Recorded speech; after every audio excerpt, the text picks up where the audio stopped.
Welcome! In front of me is MSI Cyborg 15, and in this video I will show you how to update Windows on this laptop.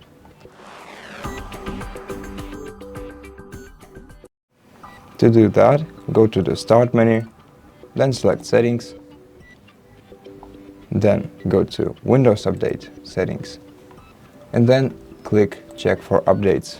And if your Windows finds any, you can either click the Install All button, which will be located right here where the Check for Updates is located, or install them individually by clicking the Install button next to each update. Some updates will require restart of your PC. You will get notified if some of your updates require your PC to restart in order to apply settings.